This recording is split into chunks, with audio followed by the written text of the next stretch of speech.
गुरुजी। जय गुरुजी। बड़ा ही ठंडा बोलते हो। कौन बोल रहा है, गप्पे मार रहा है पीछे? अच्छा आंटी, थोड़ा फोन है। अच्छी वाली जय गुरुजी बोलनी है। आज तो गुरु पूर्णिमा है ना। अगर मैंने धीरे बोला तो आप भी धीरे बोलोगे। इतना भी फॉलो नहीं करना चाहिए, यू नो, अंदर से आवाज आनी चाहिए।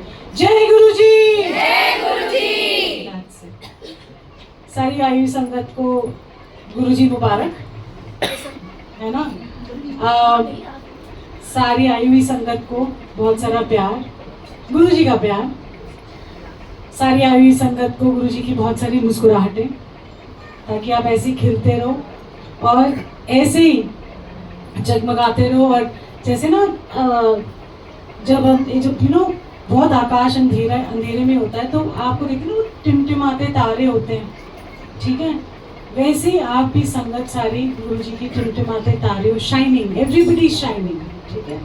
सारी संगत, सोचो कितना बाढ़ आया हुआ है गुरुजी की संगत का, कि सारे चमकते चमकते आ रहे हैं, यू नो। जो दरबार में जा रहे हैं, गुरुजी के पास आ रहे हैं, जा तो रहे हैं हम अनपॉलिश्ड हीरे की तरह, यू नो, हीरा भी नहीं, पत्थर की तरह जा रहे हैं। और जाते जाते जब हम वापस वहां से निकल के आते हैं, तो एकदम शाइनिंग कोहिनूर। ये नहीं कि हीरा, कोहिनूर, एक एक संगत गुरुजी की कोहिनूर है। और बहुत प्यार वाली है गुरुजी की संगत, और गुरुजी ने ही हमको प्यार सिखाया है। जितना मर्जी आप कर लो, कि आई डोंट वांट कोई बात ना करे, प्लीज पीछे भी बात ना करे कोई, नो, बात नहीं करनी। Thank you. सो मेरा कौन बज रहा है, किसका बज रहा है? आंटी थोड़ा साइलेंट हो जाए। Thank you so much. So जितनी भी संगत यहाँ आई हुई है, वो एक कोहिनूर हीरा है। कोई बात नहीं करो प्लीज। मेरा ना फिर इंटरनेट डाउन हो जाता है, please. Thank you so much. So संगत कोहिनूर है। हाँ, सब कोहिनूर है। हाँ। सो जब भी हम गुरुजी के पास आते हैं, हम सवाल बड़े सारे करते हैं गुरुजी को, यू नो। पता नहीं हमारे कर्म कैसे थे पिछले जन्मों के, आई डोंट नो, मुझे अपने ही नहीं पता, दूसरों के क्या पता रहेंगे हमको। पर जब गुरुजी आपकी बाह पकड़ते हैं, जब गुरुजी जितना भी आपके जो जीवन में चल रहा है, उनको पता होता है कि आपके जीवन में क्या चल रहा है। और दूसरा, जब वो बाह पकड़ते हैं ना, फिर वो छोड़ते नहीं। आपको लगता है कि गुरुजी ने आपकी बात, यू नो, छोड़ दी है, गुरुजी देख भी नहीं रहे, सुन भी नहीं रहे, कह भी नहीं रहे, कुछ भी, मौन है। और जब वो मौन रहते हैं ना, और जब आपको महसूस नहीं होते, जब आप सबसे ज़्यादा प्रॉब्लम में होते हो, तब वो आपको सबसे ज़्यादा आपके करीब होते हैं। कभी मत डाउट करना गुरुजी पे कि वो आपके करीब नहीं है, कि आपको लगता है कि इसका तो बड़ा कल्याण हो रहा है, इसका भी हो रहा है, मुझे तो क्यों नहीं महसूस, मेरे को तो लगता है गुरुजी मुझे भूल गए हैं। ऐसा कुछ भी नहीं है।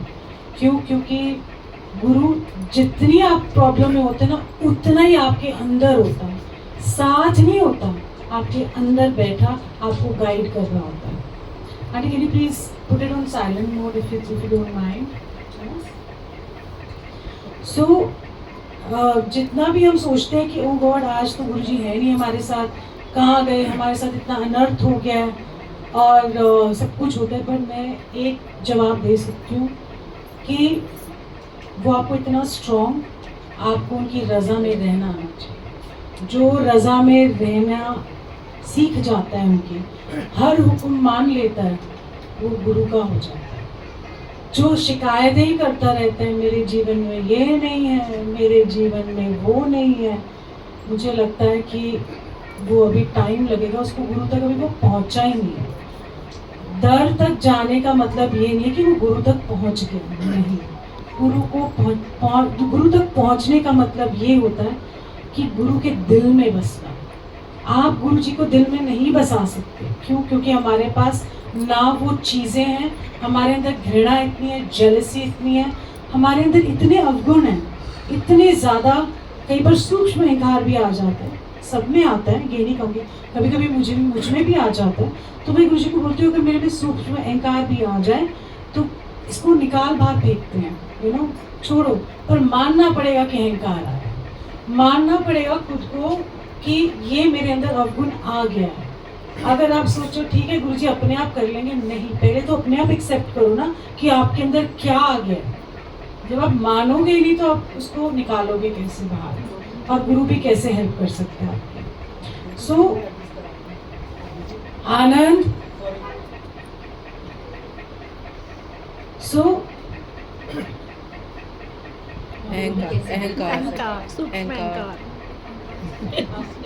ये अहंकार ही हो गया यहाँ पर। सो हमारी जितनी भी पहुंच है, जर्नी है, आप अपनी जर्नी भी उठा के देखोगे। मेरे जीवन में भी बहुत उतार चढ़ाव, मुझे अच्छा नहीं लगता ये सब बोलना, बट ये है कि उनकी रज़ा में राज़ी रहना सीखे। जो उन्होंने किया उनको पता है। दुनिया के मुताबिक बुरा हो सकता है, दुनिया के मुताबिक वो दुख हो सकता है, बट एक सोल के लिए वो सुख हो सकता है। एक आत्मा को जब हमारा शरीर, गुरु जी को पता लगता है कि कर्म अब इसके पूरे हो गए, अब नहीं, तो वो शरीर को यहाँ छोड़ देते हैं और उनकी आत्मा को और सोल को लेके जाते हैं। चाहे कोई भी हो, चाहे मेरे अपने हो, चाहे कहीं के भी हो, क्योंकि अगर आपने मान लिया ना तो मान लिया। जीवन और मरण ये एक पार्ट है, हमारा मोह है जो हमको मरण के साथ जोड़ता है। हम ये नहीं सोचते कि अब आज़ाद है, गुरु जी के पास है, ना ऊपर कोई नर्क में जा रहा है, ना कोई स्वर्ग में जा रहा है, वो गुरु के पास जा रहा है। सो ये मान के अगर चलोगे कि गुरु के पास गए, कि मौत तो शरीर की है ना, आत्मा की तो मौत होती नहीं है। तो इसलिए अगर हमने ये सीखा है गुरबानी में तो उस पर अमल भी करना चाहिए। ये नहीं सीख लिया, लंबे लंबे लेक्चर दे दिए, गुरु जी ने कितना, गुरु जी ने वो कितना, बट प्रैक्टिकली उसको अपनी ज़िंदगी में अपनाना बहुत ज़रूरी है। क्योंकि आपको अगर आगे जीवन जीना है, सुख और दुख एक जैसे ही होते हैं। आपको लगता है आज मैं सुखी हूँ और दुख आएगा तो मैं गुरु जी को नहीं याद करूँगी, या याद बहुत ज़्यादा करूँगी, या दुखी में जब मैं होती हूँ तो बहुत मंदिर जाऊँगी या गुरु जी से ज़्यादा पाठ करूँगी। नहीं, ऐसा नहीं है। सुख में उतना ज़्यादा पाठ करो, दुख में तो वो साथ होते ही हैं। मैं गुरु जी को कहती हूँ, मुझे ना सुख में याद आते हो, दुख में नहीं याद आते हैं। दुख में मुझसे कोई पाठ ही नहीं होता, दुख में मुझसे मैं उनको याद ही नहीं करती। बस ये सोचती हूँ कि जो भी है, दुख और सुख मेरे लिए सब अब एक बराबर है। प्रॉब्लम्स होंगे पर दुख नहीं आएगा, क्योंकि एक हद होती है दुख की, उसके बाद तो कोई दुख ही नहीं होता। जो मर्जी कोई दुनिया में कह ले, कुछ कह ले, यू नो। सो अपना जीवन अगर जीना है गुरु के मुताबिक तो मानना पड़ेगा उनकी रज़ा को। अगर हम सोचें हमारे मुताबिक चीज़ नहीं हो रही तो फिर वो गलत है। आप ये सोचो गुरु जी के मुताबिक चीज़ हो रही है, जो भी हो रहा है। किसी की शादी नहीं हो रही, वो भी गुरु जी के मुताबिक नहीं हो रही। किसी के घर बच्चा नहीं हो रहा, वो भी गुरु जी के मुताबिक नहीं हो रहा। किसी के घर में कुछ भी हो रहा है, वो उनकी रज़ा में। किसी की आज नौकरी नहीं लगी, शायद 10 महीने बाद, 1 साल बाद, 1 महीने बाद, 15 दिन बाद लग जाएगी, बट किसी का बिजनेस कम है, किसी का ज़्यादा हो रहा है, किसी की फैक्ट्री नहीं है, किसी में 10 फैक्ट्री हैं। जो भी है उनकी रज़ा में राज़ी रहो, क्योंकि हर चीज़ की एक टाइमिंग होती है, वक्त होता है। कोई भी चीज़ आप कर लो उसका एक वक्त है। आप वक्त से पहले आपको कुछ मिलेगा भी नहीं। नाक रगड़ोगे और गुरुजी दे भी देंगे आपको, और फिर जब आप मांग के लेते हो तो फिर चीज़ मोड़नी भी पड़ती है। अगर अपने बच्चा मांग के लिया तो शायद वापस जल्दी भी करना पड़ेगा। सो इसलिए उनको पता है कि कौन सी टाइमिंग में क्या करना है, सो उन पर छोड़ दो।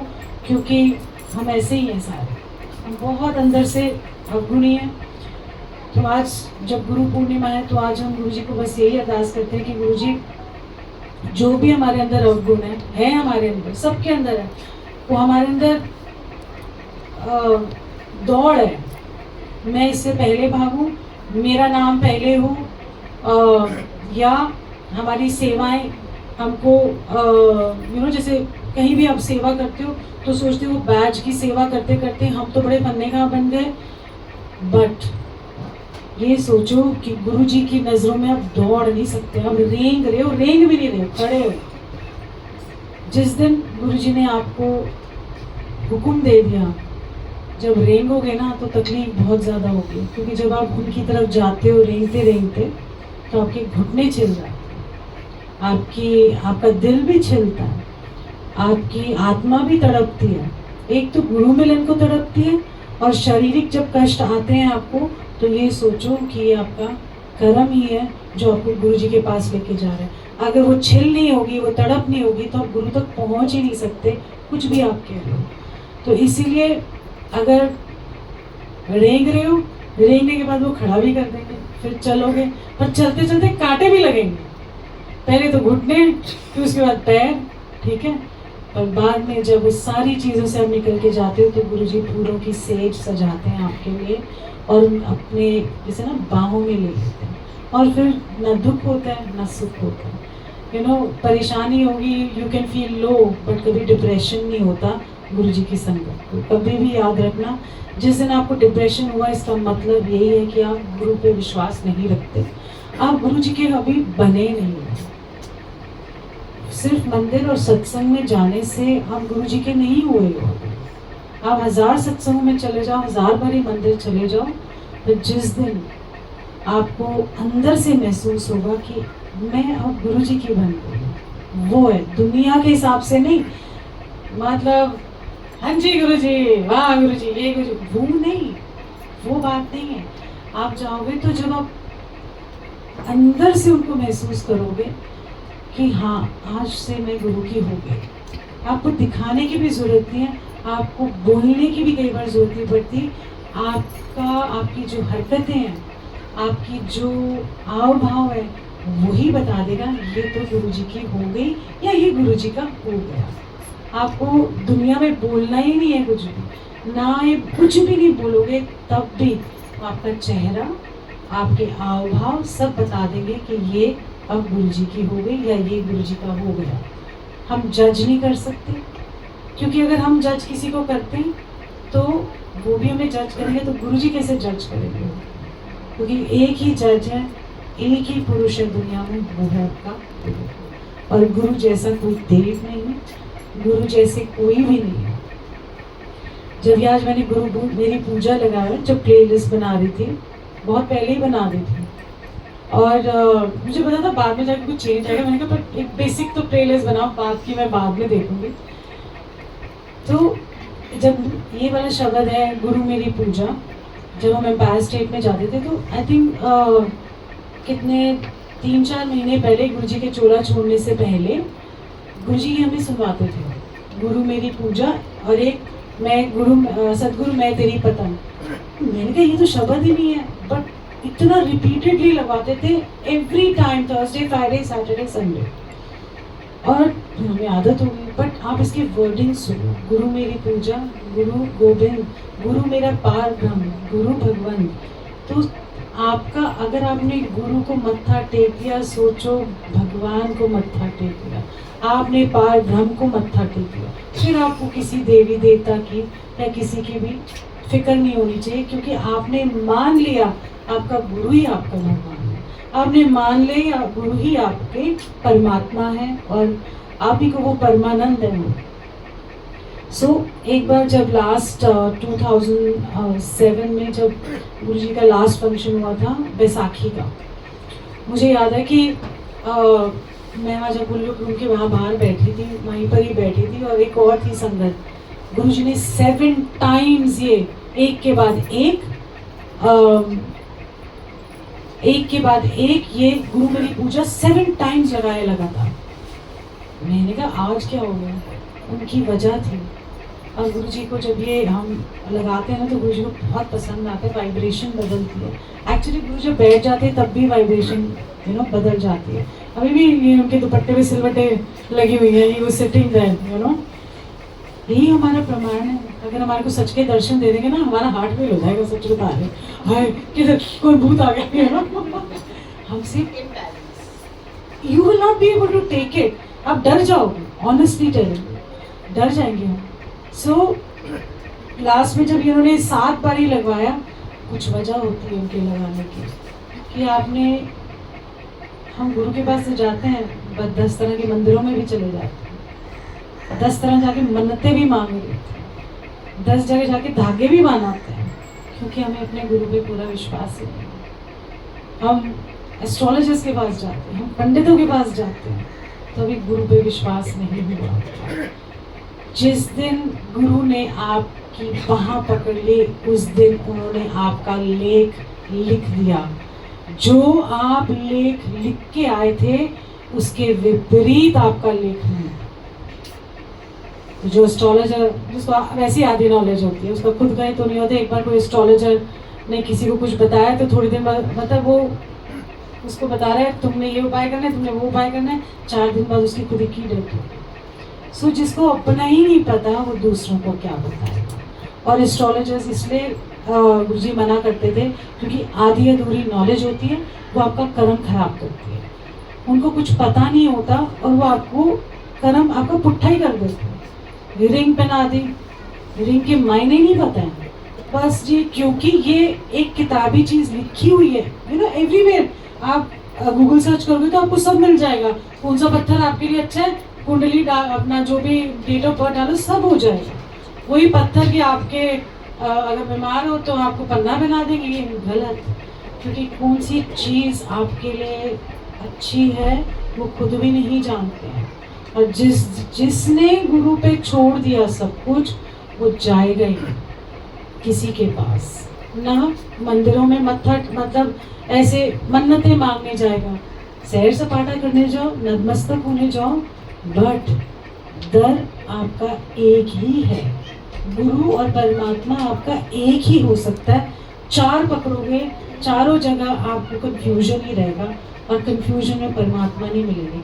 कंफ्यूजन क्या करता है, आपको वहम पैदा करता है। अरे मैंने ये नहीं किया, वहम, मैंने वो नहीं किया तो वहम हो गया। गुरु आपको वहमों से, आपको एक सिंपल जिंदगी देने आए, खुशियाँ देने आए, आपके चेहरे पे मुस्कुराहट लाने आए थे, आपको अंदर से खुश करना चाहते हैं। और आज भी वो वही कर रहे हैं जो पहले कर रहे थे।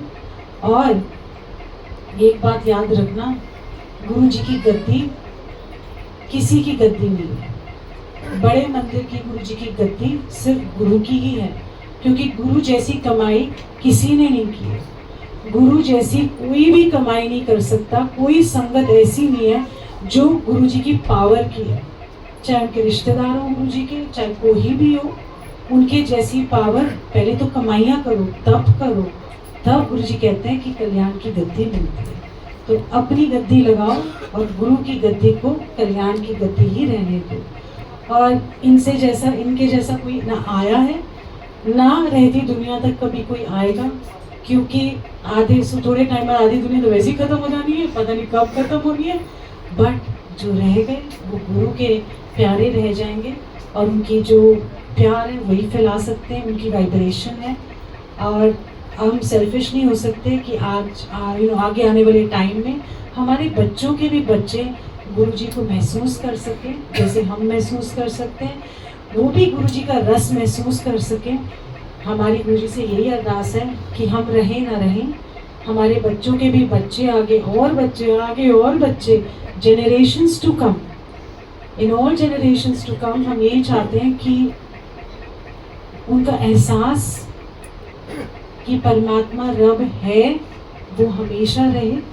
और गुरु जी हमसे, हम तो यही अरदास कर सकते हैं कि रहती दुनिया तक, जब तक ब्रह्मांड है तब तक हम आपसे रिक्वेस्ट कर सकते हैं गुरु जी, या हम आपसे प्यार वाली अरदास कर सकते हैं कि आप हमेशा ऐसे ही धरती पे रहना और सबको ब्लेस करते हुए, जहाँ पर सब टूटे हुए हैं ऐसी मुस्कुराहटें सबको दे देना गुरु जी। हम तो होंगे नहीं, हमें नहीं पता, हम तो अपने उनके साथ सैर सपाटे करें, अच्छा ये भी बड़ा दुखी है गुरु जी, इसको भी ठीक करो, इसको भी एहसास दे दो।